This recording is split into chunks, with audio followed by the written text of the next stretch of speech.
அன்பர்களுக்கு இந்த 2025வது ஆண்டு அதாவது புத்தாண்டு எப்படி இருக்கும் என்று ஆவலுடன் கேட்டிருக்கீங்க.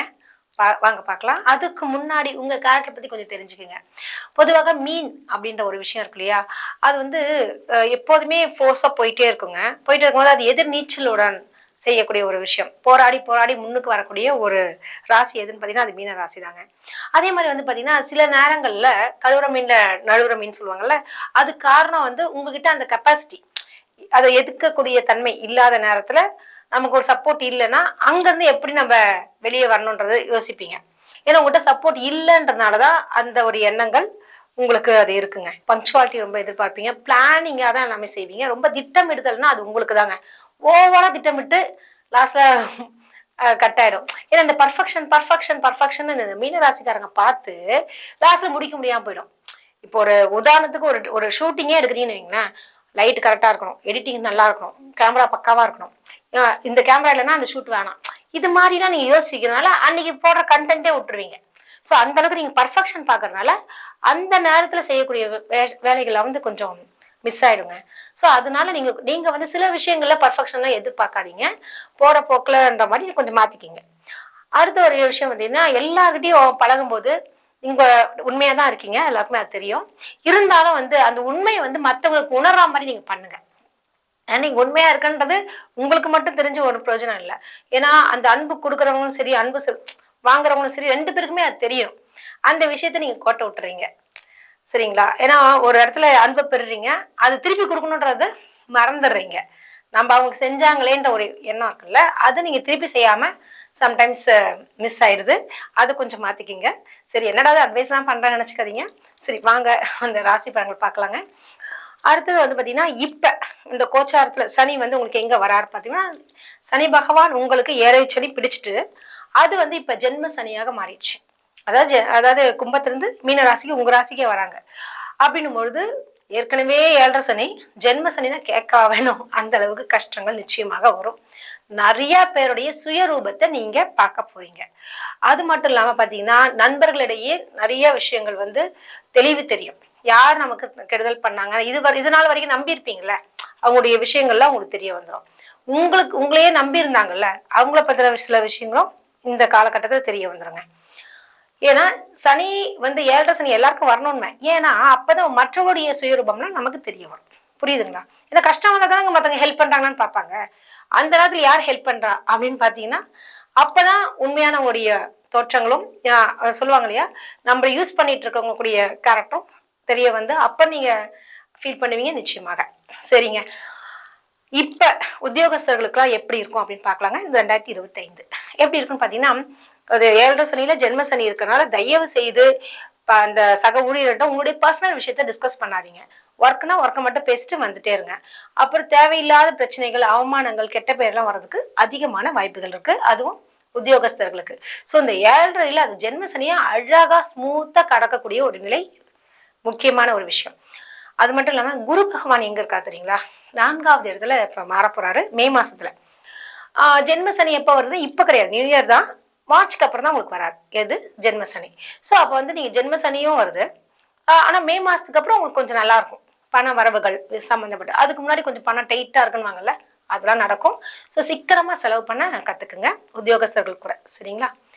அடுத்து வியாபாரிகள் அப்படின்னு பார்க்கும்பொழுது உங்களுக்கு எப்படி தெரியுங்களா? நீங்க வந்து என்னதான் பிசினஸ் பண்ண இன்வெஸ்ட் பண்ண இன்னும் நமக்கு வரலையே, இன்னும் லாபம் வரலையே அப்படின்னு நம்ம ஃபீல் பண்ணுவீங்க.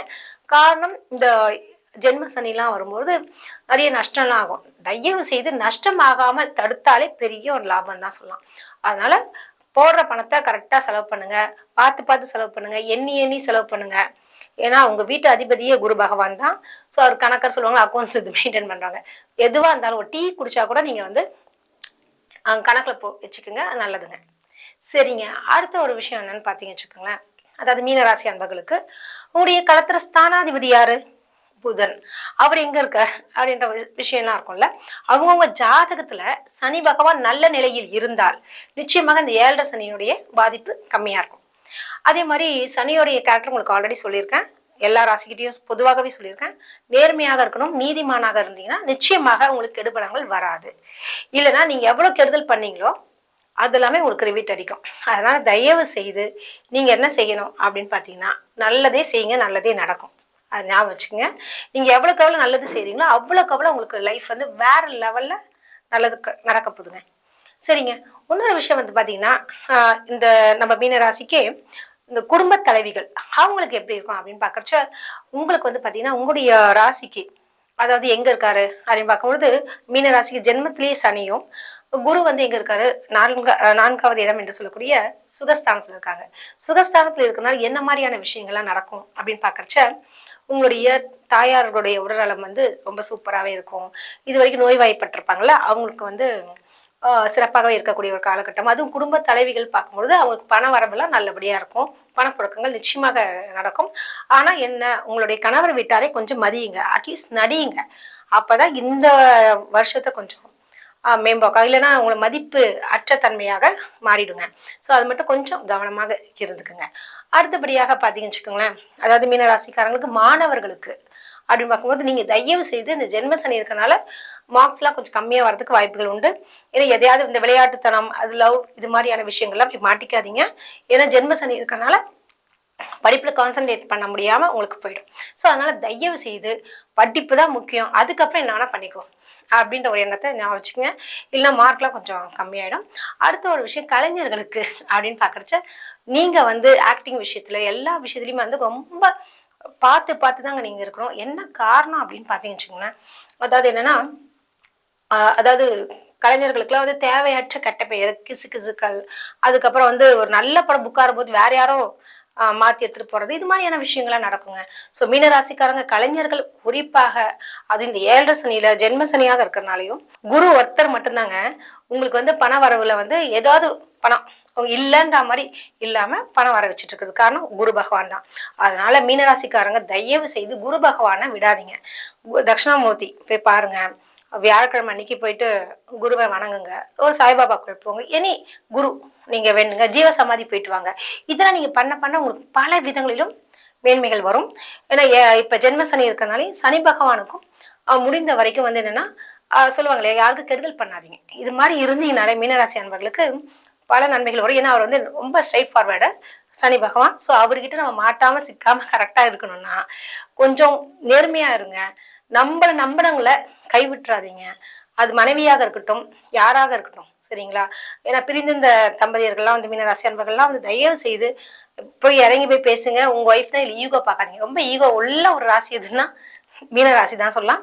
அந்த ஈகோவை மட்டும் கொஞ்சம் அப்படி நகர்த்திட்டு இறங்கி போங்க. எப்போதுமே இறங்கி போனவங்க விட்டு கொடுப்பவர்கள்லாம் கெட்டு போனது இல்லைங்க. வாழ்த்துக்கள். நன்றி. வணக்கம்.